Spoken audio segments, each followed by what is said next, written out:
Hello, in this video, we'll cover how to register your property for home sharing in Los Angeles. So you'll want to go to the website planning.lacity.org. Once you're there, you will see what I'm seeing here, and you'll see a big block in the middle here with the rotating images that are important. You'll want to scroll over until you find Home Sharing Ordinance, and you'll want to click on that. Clicking on that image brings you to the home sharing information site and covers timeline, key steps, eligibility, and documentation requirements. There's also a button here that will link to the registration portal starting July 1st of 2019. So you'll want to click on that when you want to register. So this is the portal. You can see that there are three options here. Register for a home sharing permit, which we'll focus on today. Update the list of sites where you advertise. This is very important to note as you have 24 hours after creating a new listing or advertisement to report it to the city. So if you create a new Airbnb listing, for example, you have 24 hours to update that list of sites where you are advertising your home sharing. The third option here is for landlords or property owners who wish to prohibit home sharing on their property. So if they are renting out their property, they can put their property on a list of home share applications that would automatically be denied. Noting that the registration period is July 1st, 2019 through October 31st, 2019. So this will allow applicants and registrants to gather all of the necessary documentation they need. So you'll notice that the first screen of registration covers main eligibility requirements. So the top checkbox only applies if you are renting or leasing the property. If that is the case, you will need to provide an affidavit signed by both you and the property owner or landlord that approves your participation in home sharing. The affidavit must be dated and notarized to include the name, address, phone number, email of the host, property owner, landlord, and identify the address of the property. So noting that. That's not mandatory to move on, but the bottom four checkmark boxes are. So we have the rental unit I am registering is not subject to affordable housing covenants, rent stabilization, and or is not income restricted under city, state, or federal law. You can look up more information here if needed. The second item here is the home sharing will not occur in a vehicle that is parked on the property, a storage shed, trailer, temporary structure, or other structure not built for residential use. The third box that I'm checking is the rental unit I am registering is not the subject of any pending citation. And the fourth option here is I will not apply for or obtain more than one home sharing registration or operate more than one home sharing rental unit at a time in the city of Los Angeles. So I'm clicking next here. And then we ask, is the rental unit you are registering for home sharing your primary residence? Your primary residence is the property that you reside in for more than 6 months, each calendar year.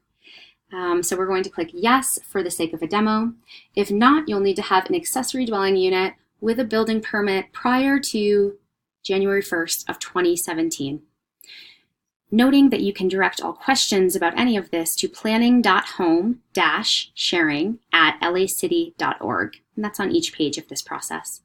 But for demo's sake, we're just going to say yes, this is my primary residence. What is your role in renting the property? I am the owner or I am a tenant lessee. So we're going to select owner for the demo's sake. Does the address on your California driver's license match the address for the rental unit you want to use for home sharing? If we click yes, we can streamline the process a bit. So essentially our system can pull your name, date of birth, your first name, last name, date of birth, and address, so you won't have to type that in manually. And it is also considered proof of primary residency. So you'll only need one additional proof of primary residency versus if you don't have a driver's ID, driver's license that matches the home sharing address, you'll actually have to type that in manually and then provide two proofs of primary residency. So we'll need to have the photo identification that I've just mentioned, and then we need one of the following documents: a California voter registration card, or one of the other options here, vehicle registration, health insurance, bill, etc. So I'm just going to select one of those. Now noting again, if I was typing this in manually, it would say, please provide 2 of the following documents. And another thing to note about this page is that if I was a renter, I would have another section down here with an upload option for that affidavit that I mentioned, specifically relevant to renters. Now we are taken to a page that says we must upload the front and the back of the driver's license. So it's really important to note the front or the back and the back of the driver's licenses are required.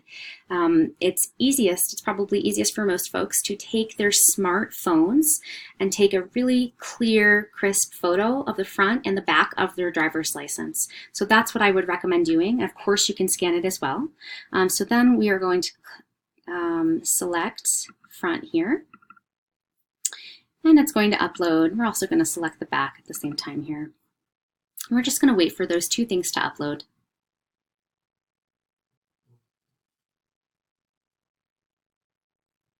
Okay, now you can tell when something's uploaded when the green bar goes away, and also you can see the names of the files down here.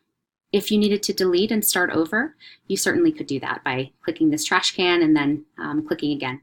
You can also drag your files here as well. You don't have to click on them to upload. Now, the following information was extracted from the driver's license and used in the registration. So at this point, you want to confirm that it is correct or not. So you can click yes, the information is correct. No, I would like to retry it, like maybe the photo you had was blurry. Or no, I will enter my details manually. So for the sake of the demo, we're going to click yes, the information is correct. Does the home sharing property you are registering have a unit number? If so, what is that? And then what is your mailing address?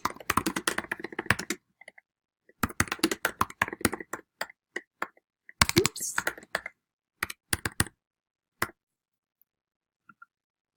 What is your phone number?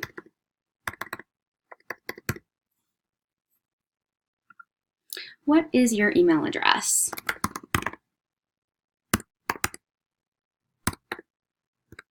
Oops.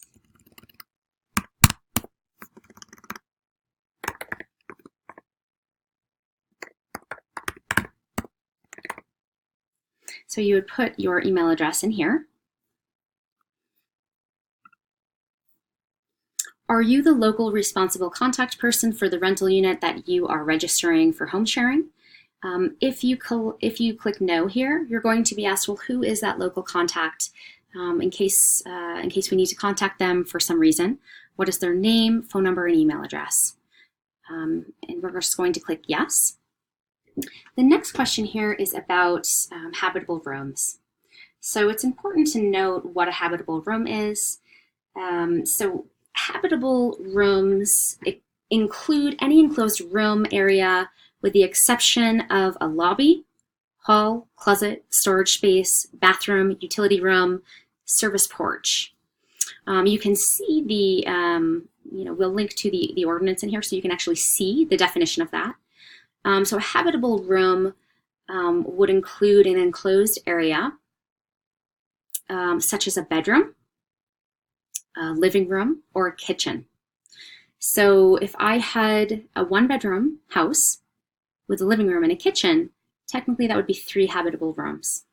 So it's important to note that a maximum of 2 persons, excluding children, per habitable room may sleep in a home sharing unit. Do you have a current business tax registration certificate with the appropriate transient occupancy tax classification with the Office of Finance?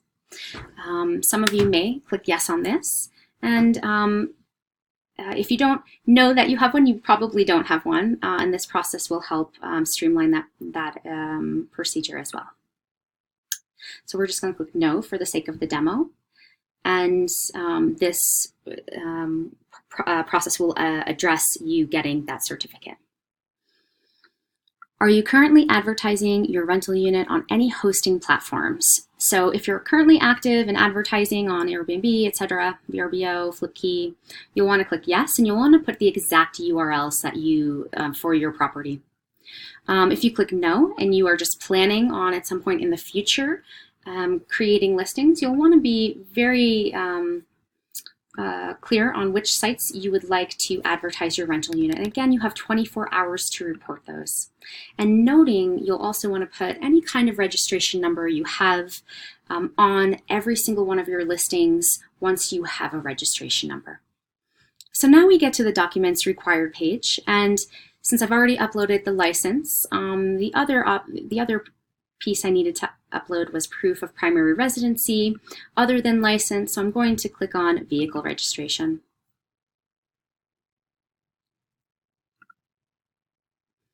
Now we get to the payment page, and this is how much you owe based on the fees and the processing fee.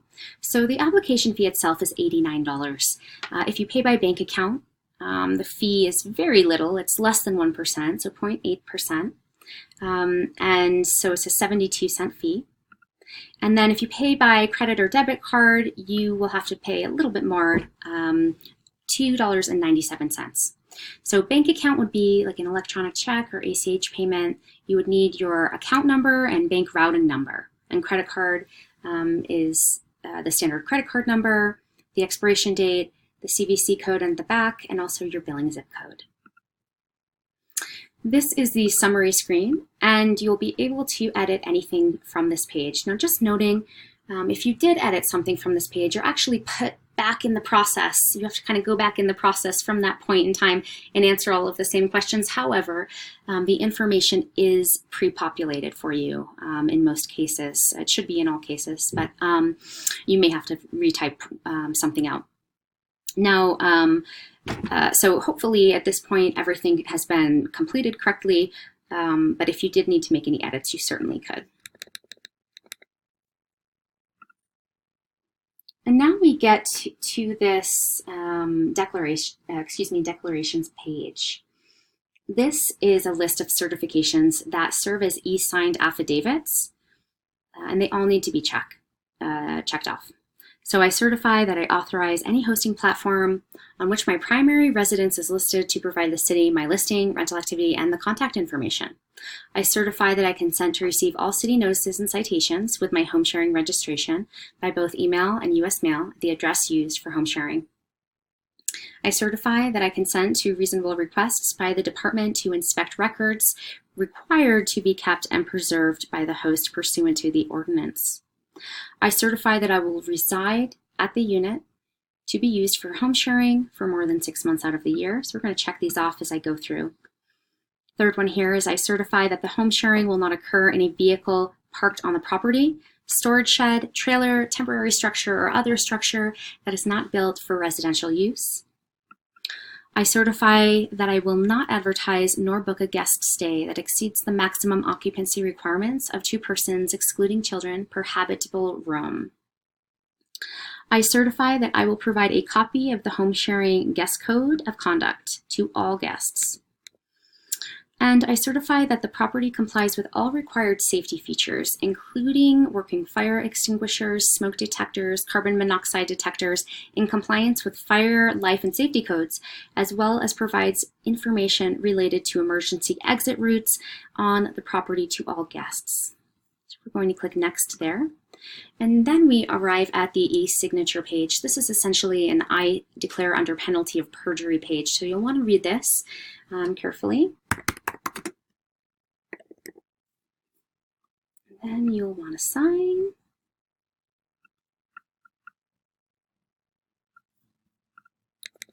And if you wanted to start over, you could certainly do that, or click next. And then we have a credit card, debit card. So I am actually going to use a test credit card here.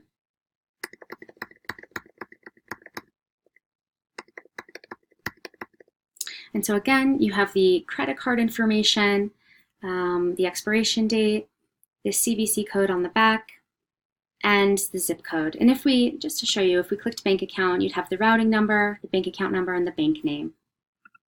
So I'm going to just have to enter that again. And again, this is just a test credit card. Then we're going to proceed with payment. Now, assuming the card or the payment method is approved, we'll get this message. Thank you for your home sharing registration submission. Your application has been issued. Your pending registration number is as follows, right? So we have this pending registration number right here. So you may begin listing your home sharing unit while the department reviews your application as long as you have a pending registration number. Please note that all listings for your home sharing unit must display the pending registration number. And additionally, within 24 hours of creating any new listings for your unit on any hosting platform, you must report each listing URL to the city via this online registration portal. If for any reason your application is rejected during the review period, the department will notify you through the email you provided that the pending registration number is no longer valid and you must immediately remove all home sharing listings and discontinue home sharing activity. So that is the process for registering. Now, I do want to note that if you are in a parcel that is, or your property is in a parcel that is banned home sharing, I want to show you what that will look like. So this process will not take long to demo. I just wanted to show you what it would look like if for some reason your home share application is in an area that does not allow home share applications. So our system is constantly checking databases in Los Angeles to see if there's any kind of disqualifier or disqualifying event that would make a home share application ineligible. So this could be something like there's a rent controlled, the home share application is in a rent controlled building, or perhaps the landlord or the property owner has actually notified the city that they just simply don't want tenants having a home share there.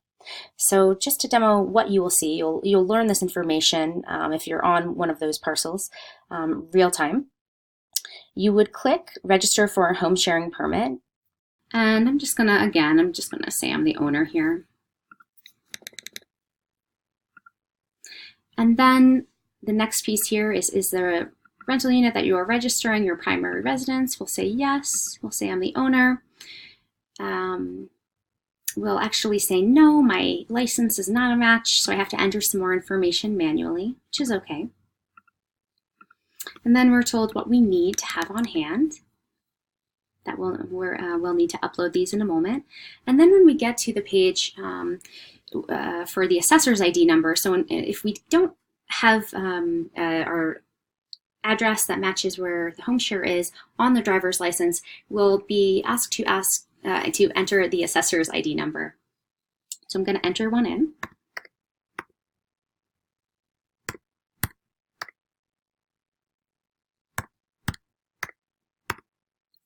And then you can also look up that information here as well. It's hyperlinked. And we're going to click next.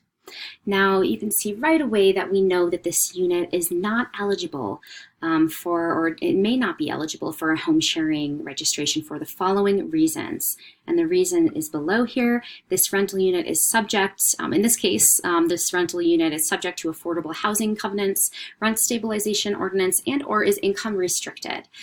So whatever the reason is that the property is not eligible for home share, we will have a high-level explanation here.